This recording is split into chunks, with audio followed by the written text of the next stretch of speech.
Hello साथियों, welcome to Chahal academy online platform. जैसा कि आप सभी जान रहे हैं कि बीपीएससी का एडमिट कार्ड डाउनलोड होना शुरू हो चुका है और उम्मीद करते हैं कि आप लोग सब के सब अपना अपना एडमिट कार्ड डाउनलोड कर लिए होंगे। जिस किसी ने भी नहीं किया है किसी कारणवश, जल्दी से उसको डाउनलोड कर लीजिए और अपने सेंटर्स को देख करके रख लीजिए। और हम आपसे यह आग्रह करेंगे कि सेंटर्स पर कम से कम 1 से 2 दिन पहले पहुंच जाएंगे और अपने अपने सेंटर्स का लोकेशंस, टिकट वगैरह जो भी परेशानियां उस समय फेस करनी पड़ेगी हमें, उसके लिए हम पहले से तैयार हो जाएंगे। ठीक है, बाकी ये अभी अब अंतिम समय है जब हम लोगों को रैपिड रिवीजन्स का और ही ज़्यादा रफ्तार, यानी कि रैपिड रिवीजन्स जो सीरीज चला रहे हैं हम, इसका रफ्तार को और ज़्यादा तेज करने की ज़रूरत है। तो हम लोग चलते हैं फर्स्ट क्वेश्चन पे। पहला क्वेश्चन है हमारा कि the sea coast of Tamil Nadu is known as. जैसा कि आप लोग जान रहे हैं कि पूरे इंडिया के जो कोस्टल एरियाज हैं, पूरा का पूरा इंडियाज जो है, ये जो कोस्टल एरियाज है इसको डिफरेंट डिफरेंट नाम से जाना जाता है। तो इसमें हमसे पूछ रहा है कि तमिलनाडु के पास जो कोस्टल एरियाज है इसको क्या बोला जाता है। तो साथियों, इसको बोला जाता है कोरोमंडल तट। जहां तक आप लोगों को पता होगा कि जो इधर केरला के तट के पास है, इस तट को बोला जाता है मालाबार तट। बाकी उत्तरी सरकार तट इधर है और कोंकण तट इधर महाराष्ट्र के तट को बोला जाता है। नेक्स्ट क्वेश्चन पे हम लोग शिफ्ट करते हैं, देखते हैं कि अंडमान और निकोबार में द्वीपों की संख्या कितनी है। अंडमान और निकोबार में टोटल द्वीपों की संख्या अगर हम लोग बात करें साथियों, तो यहां पर टोटल नंबर ऑफ द्वीप 572 है, जिसमें से सिर्फ और सिर्फ 28 द्वीप ऐसे हैं जहां पर कि हम लोग रह सकते हैं, या फिर बोले तो ह्यूमन हैबिटेट है, जहां पर लोगों की जनसंख्या है या जहां पर लोग रह रहे हैं, बस रहे हैं। ऑब्वियस सी बात है कि अंडमान निकोबार में जो लोग बस रहे होंगे वो ट्राइबल्स होंगे। आपको पता होगा कि अंडमान और निकोबार में ही जारवा ट्राइबल्स देखने को मिलता है, सेंटेनली ट्राइब्स हमें देखने को मिलता है। तो ध्यान रखना है हमें कि इन चारों में से ये जो ऑप्शंस है, इनके ये ऑप्शंस गलत हैं। इसमें से एक ऑप्शंस होना चाहिए था 572 और इसका सही जवाब हमारा 572 हो जाएगा। चलते हैं नेक्स्ट क्वेश्चंस पे। नेक्स्ट क्वेश्चन हमारा कह रहा है कि saddle peak is the highest peak of the Andaman and Nicobar located in. यानी कि जो सैडल पिक है अंडमान और निकोबार, हम आपको थोड़ा अगर रिवाइज करवाएं यहां पर, तो आपको बता दें कि यह जो भारत का एरियाज है, इधर जो नॉर्थ ईस्ट का एरियाज है इस रीजन्स में, और यह रीजन्स का जो हिमालयाज है जो बीच में वे ऑफ बंगाल के पास यह सबमर्ज हो गया है, डूब गया है, और इसी का अपीयरेंस यह फिर से उपस्थित हो जाता है अंडमान निकोबार में। और जो अंडमान निकोबार है इसमें जो इसकी सबसे ऊंची चोटी है, दैट मीन्स हाईएस्ट पिक है अंडमान एंड निकोबार का, उस पिक का नाम है सैंडल पिक्स। लेकिन ध्यान हमें रखना है कि यह जो सैंडल पिक्स है it is located in great Nicobar. यह जो है हमारे ग्रेट निकोबार में लोकेटेड है, इसलिए इस क्वेश्चन का फर्स्ट ए नंबर आंसर हो जाएगा। 10 डिग्री चैनल सेपरेट्स। ध्यान रखें कि ये चैनल से क्वेश्चंस ऑलमोस्ट हर साल किसी न किसी रूप से देखने को मिलता है और ये काफ़ी इंपॉर्टेंट हो जाता है, बहुत ज़्यादा महत्वपूर्ण हो जाता है, इसलिए इसे आप VVI में टिक कर लें। तो 10 डिग्री चैनल्स किसे अलग करती है, हम यहाँ आपको बता दें कि 10 डिग्री चैनल्स जो है अंडमान और निकोबार द्वीप समूह को सेपरेट करने का काम करती है। इसी प्रकार मैंने आपको बताया था कि जो अरेबियन सी है, अरेबियन सी में लक्षद्वीप का मिनिकॉय द्वीप और एक सिहुली द्वीप था जिसको कि 9 डिग्री चैनल्स सेपरेट करती है। मैं यहाँ आपसे उम्मीद करूंगा कि आप हमें कमेंट में बताएंगे कि 8 degree channels and great channels किसको किसको सेपरेट करती है, आप हमें बताएंगे। नेक्स्ट चलते हैं हम लोग नेक्स्ट क्वेश्चन पे। Which of the following is geographical closest to great Nicobar. यानी इसमें डिफरेंट टाइप्स ऑफ आइलैंड्स के नाम दिए हुए हैं और ये हमसे पूछा जा रहा है कि इनमें से भौगोलिक दृष्टि से ग्रेट निकोबार के सबसे नजदीक कौन है। अब देखिए, ग्रेट निकोबार के सबसे नजदीक कहने का मतलब, अगर हम पेनिनसुलर इंडियाज की बात करें यह, तो अंडमान निकोबार द्वीप यहाँ पे है और ग्रेट निकोबार इसका लास्ट द्वीप है, यानी कि अंडमान निकोबार का जो लास्ट छोर है, जहां पर आपको याद होगा कि हमने आपको इंदिरा पॉइंट के बारे में बताया है। तो इंदिरा पॉइंट से कुछ दूरी पर हमें जो इंडोनेशिया का पार्ट है इसको बोलते हैं सुमात्रा।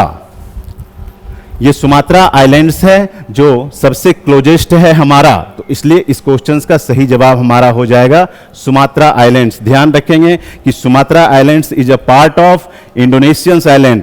यहां पर एक बात और ध्यान रखना है कि जावा भी इंडोनेशिया का ही है, बोर्नियो भी इंडोनेशिया का ही पार्ट है। बोर्नियो द्वीप पे, बोर्नियो आइलैंड्स एक ऐसा द्वीप है जिस पर 3 कंट्रीज का अधिकार है, जो हम लोग नॉर्मल क्लास में बातें करते हैं।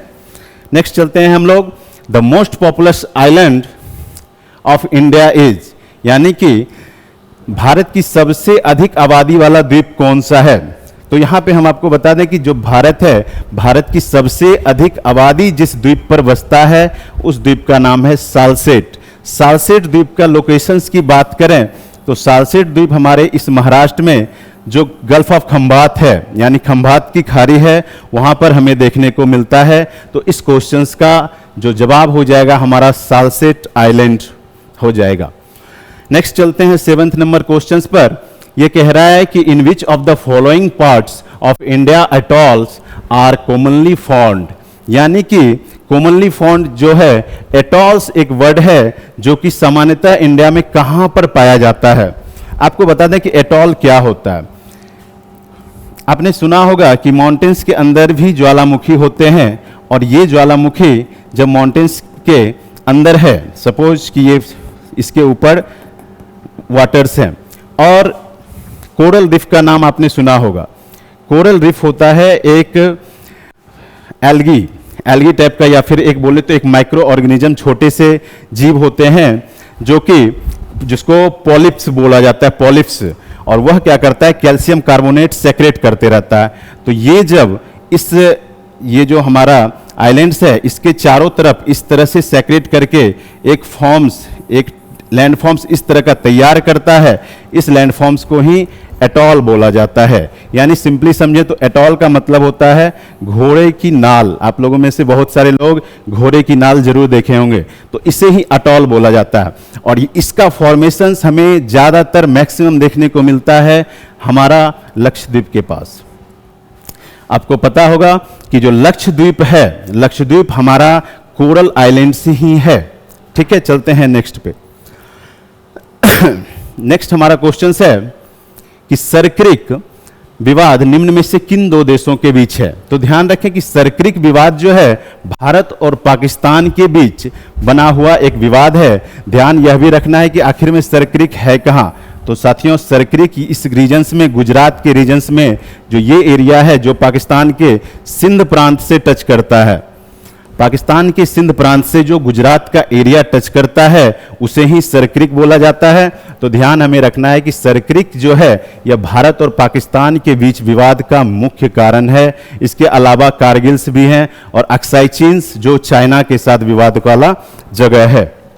नेक्स्ट क्वेश्चंस देखते हैं कि कोड़ी क्रिक्स। ध्यान हमें यहां रखना है कि कोड़ी क्रिक्स लाइज इन, जैसे देखिए ये क्वेश्चंस भी सरक्रिक्स कई बार पूछा गया है, लेकिन हमें ध्यान रखना है कि कोड़ी क्रिक्स भी पूछ सकता है। तो सरक्रिक्स का ही एक पार्ट है कोड़ी क्रिक्स, जो कि हमें देखने को मिलता है रन ऑफ कच्छ में। जो कच्छ का रन है, आपको पता है कि ये जो फिगर्स हैं, इसमें ये ऊपर वाला है हमारा Rann of Kutch, and then नीचे वाला को बोलते हैं हम लोग रन ऑफ काठियावाड़, रन ऑफ काठियावाड़। तो ध्यान हमें रखना है कि ये रन ऑफ काठियावाड़ ये है और रन ऑफ कच्छ यहाँ पे है। तो इस रीजन्स में ही हमें यह कोड़ी क्रिक्स देखने को मिलता है। चलते हैं नेक्स्ट क्वेश्चंस पे। तो the Baglihar project is on the rivers, यानी बुगलिहार परियोजना किस रिवर्स पर है। तो ध्यान रखेंगे कि बुगलिहार परियोजना जो है यह चेनाब रिवर्स पर है। यह एक हाइड्रो इलेक्ट्रिक्स पावर प्रोजेक्ट है। हाइड्रो इलेक्ट्रिक्स पावर प्रोजेक्ट्स का मतलब एक ऐसी परियोजना जिसमें समुद्र या नदी के जल से इलेक्ट्रिसिटी प्रोड्यूस की जाती है। चलते हैं नेक्स्ट पे। नेक्स्ट हमारा कहता है कि भारत में चंद्र और भागा नदियां बहती है। चंद्र और भागा नदियां किस दर्रा से होकर के बहती है। तो ये हमारा हो जाएगा स्पीति। इसका आंसर हमारा जो सही होगा वह हो जाएगा स्पीति। ध्यान रखेंगे कि चंद्र और भागा रिवर्स मिलकर के ही, 2 ट्रिब्यूटरीज हैं, छोटी छोटी रिवर्स हैं, जब दोनों मिलती है चंद्र और भागा तो देन यह मिलकर के बन जाता है चेनाब रिवर्स। चलते हैं नेक्स्ट सवाल पे, और नेक्स्ट है हमारा कि which rivers follows through the valley of Kashmir. इनमें से यानी इनमें से कौन सी नदी है जो वैली ऑफ कश्मीर से होकर के बहती है। तो यहां पर हमारा जो हो जाएगा, इसका सही जवाब होगा झेलम रिवर। हमने आपको कश्मीर घाटी के बारे में बताया भी था कि कश्मीर घाटी ग्रेट हिमालयाज और इधर जो पीर पंजाल का रेंज था, इसके बीच के रीजन्स को बोला जाता था कश्मीर घाटी, जहां जो कि केरेवा के लिए फेमस है। और केरेवाज जो प्लेन एरियाज है वह सैफरॉन यानी कि केसर के लिए प्रसिद्ध है। तो इन बातों को भी आप ध्यान में रखेंगे। और अब एक और नई बातें आपको यहां मिल गया देखने को कि कश्मीर घाटी जो है यह इससे होकर के जो रिवर्स फ्लो करती है, दैट इज झेलम रिवर्स। चलते हैं हम लोग नेक्स्ट पे। नेक्स्ट हमारा है कि which one of the following reverse does not originate in India. इनमें से कौन सी नदी है जो भारत में ओरिजिनेट नहीं करती है, भारत से उत्पन्न नहीं होती है। दैट मीन्स कि बाहर से, भारत के बाहर से निकलती है। तो ब्यास रिवर्स नहीं होगा, चेनाब नहीं होगा, रावी नहीं होगा, सतलज रिवर्स। आपको पता है कि सतलज रिवर्स जो है यह भारत के बाहर से, यानी बोले तो ट्रांस हिमालयज के इस रीजन से, बोले तिब्बत रीजन से शुरू होकर के मानसरोवर से स्टार्ट होकर के यह देखने को मिलता है। तो हमारा यह इस क्वेश्चंस का जवाब हो जाएगा सतलज रिवर्स। नेक्स्ट सवाल हमारा कि Rachna Doab is located between which of the following rivers. Rachna Doab, देखिए दोआब क्या होता है कि दोआब होता है दो रिवर्स के बीच का जो फर्टाइल लैंड वाली एरियाज होती है। आपको बता दें कि जो पंजाब है, पंजाब का नाम पंजाब इसलिए पड़ा है क्योंकि यहाँ पर 5 नदियों का दोआब क्षेत्र है। 5 नदियां आप जान रहे होंगे कि रावी, ब्यास, सतलज, झेलम, चेनाब। ये पांचों के पांचों नदी जो है, यह पांचों के पांचों नदियों का दोआब क्षेत्र है, जिसके कारण उसको पंजाब बोला जाता है। तो उसी में से एक दोआब का नाम है रचना। तो ऑब्वियस सी बात है कि इसके नाम से ही इसका अर्थ निकल जाएगा, आर फॉर रावी और सी फॉर चेनाब, यानी कि रावी और चेनाब, रावी एंड चेनाब रिवर्स के बीच जो दोआब का क्षेत्र बनता है उसे ही हम लोग कहते हैं रचना दोआब। चलते हैं नेक्स्ट पे। नेक्स्ट है हमारा 16 नंबर क्वेश्चन, जिसमें कह रहा है कि the Ganga river is an example of. ध्यान रखना है कि Ganga river is an example of the antecedent drainage. Antecedent drainage का मतलब होता है कि जो पूर्ववर्ती रिवर्स है। पूर्ववर्ती रिवर्स क्या होता है, देखिए बताते हैं। जो हिमालयाज है, हिमालयाज से पहले किसी जगह पर रिवर्स चल रही थी और वहां पर माउंटेन्स का फॉर्मेशन हुआ, वहां पे माउंटेन बनना शुरू हुआ। तो वो नदियां जो है धीरे धीरे इरोजन्स करती गई और अपलिफ्टमेंट हिमालयाज का होता गया। और इसी टाइप से, यानी कि हिमालय से भी पहले जिस नदी का ओरिजिन हुआ है, या फिर हिमालय से भी पहले जो नदी एग्जिस्ट कर रहा है, उसमें हमारा गंगा आ जाती है, हमारी ब्रह्मपुत्र आ जाती है। इसके अलावा सिंधु, इंडस को भी हम लोग एंटीसीडेंट ड्रेनेज के अंतर्गत रखते हैं। तो हमें ध्यान रखना है कि जो पूर्ववर्ती जल निकासी क्षेत्र है, इसके अंतर हम इसको भी कंसीडर करेंगे।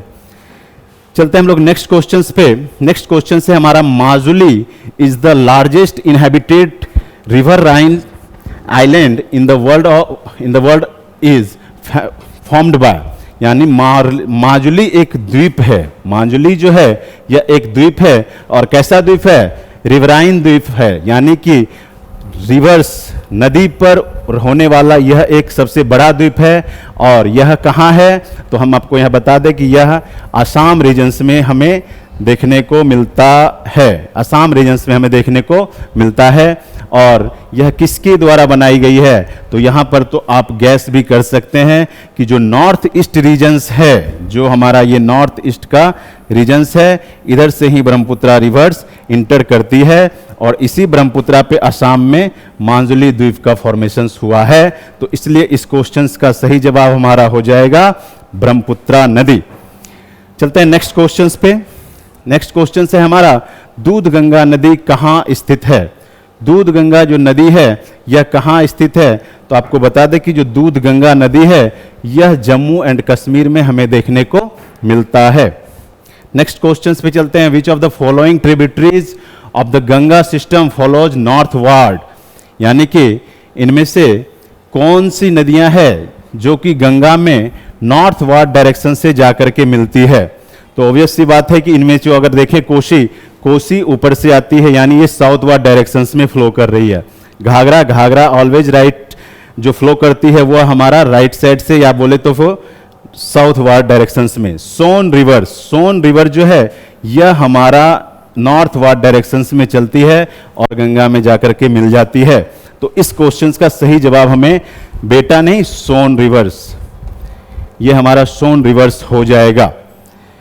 चलते हैं हम लोग नेक्स्ट क्वेश्चंस पे। नेक्स्ट क्वेश्चन है हमारा, निम्नलिखित में से कौन सी नदी बाईं ओर से गंगा नदी में नहीं मिलती है। ये एक सवाल है कि इनमें से कौन सी नदी है जो बाईं ओर से गंगा नदी में नहीं मिलती है। तो हमें यहाँ पर ध्यान रखना है कि जो बाईं ओर है, यानी ये इधर से जब भी हम किसी भी रिवर्स को अगर देखते हैं कि इसका बायां और दायां क्या होगा, तो रिवर के ओरिजिनेशन पॉइंट से देखते हैं कि यहाँ के अकॉर्डिंग रिवर इधर फ्लो कर रही है, दैट मीन्स इसका बायां इधर हुआ और दायां इधर हुआ। तो सवाल को ध्यान से पढ़ेंगे। सवाल में है कि कौन सी नदी बाईं ओर से गंगा नदी में नहीं मिलती है, यानी ऊपर से नहीं मिलती हो। ठीक है, तो गोमती ऊपर से ही मिलती है जो यूपी में बहती है, ध्यान रहे। घाघरा बिहार में बहती है, कोसी ऊपर से ही मिलती है और बाईं ओर से मिलती है। ये जो सोन रिवर्स है यह फिर से बिहार में दाईं ओर से मिलने वाली ट्रिब्यूटरीज है गंगा की, इसलिए यहाँ पर हम इसको ध्यान रखेंगे कि यह इस सवाल का जो सही जवाब होगा हमारा सोन रिवर्स हो जाएगा। नेक्स्ट सवाल है, गंगा प्रणाली की निम्नलिखित में से कौन सी सहायक नदी उत्तर की ओर बहती है। देखेंगे कि गंगा प्रणाली की विच of the following tributaries of the Ganga system follows northward directions. इस ये क्वेश्चंस रिपीट है, ये क्वेश्चन अभी हमने करवाया था जिसका आंसर सोन रिवर बताया।